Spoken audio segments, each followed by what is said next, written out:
Hi everybody, my name is Ashley King and I'm a senior lecturer in the Haslam College of Business at the University of Tennessee, Knoxville.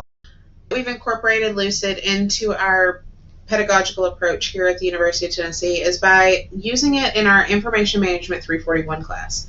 Within the College of Business, students can choose or not to take extra information management classes. All of our accounting majors within our college and any students who choose information management as what we call a collateral would take this course, but the course focuses on business processes and is hands-on learning throughout the semester.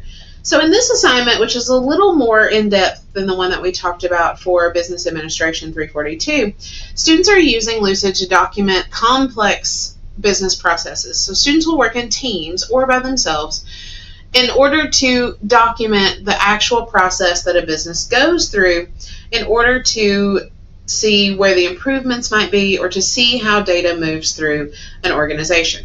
We use documentation like data flow diagrams and flow charts in order to have students understand the processes that businesses go through.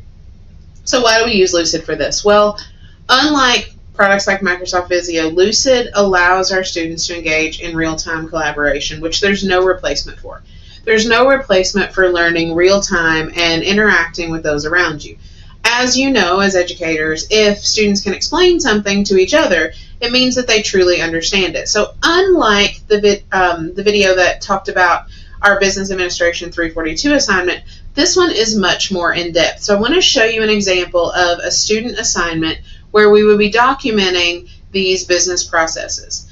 So here's a student assignment that talks about all of the different data flows for a particular scenario. The students are given a complex business scenario and asked to document context level 0 diagrams. So as you can see, this is a very complex diagram, and students are allowed to work individually or they're allowed to work in pairs or in groups to complete this diagram.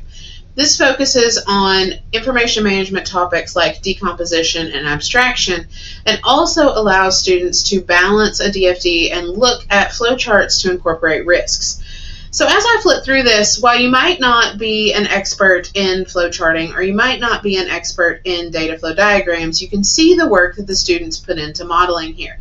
And students have to incorporate shapes or build stencils in order to use this product. Building stencils and incorporating shapes in Lucid is so easy and so rewarding for students. They can go and they can grab extra shapes or they can create their own stencils, which is really, really helpful to them as a learning process. But as you can see, this is a much more complex activity than where we were doing the basic entity relationship diagrams in our large course. This course that incorporates all of these data flow diagrams and flowcharts, it has about 140 to 200 students a semester, and students collaborate in real time in a face-to-face environment. So the students who are working on this together are face-to-face, in person, in class, but still get really, really true benefits from the engagement through the concurrent update affordance that Lucid has incorporated into all of their products.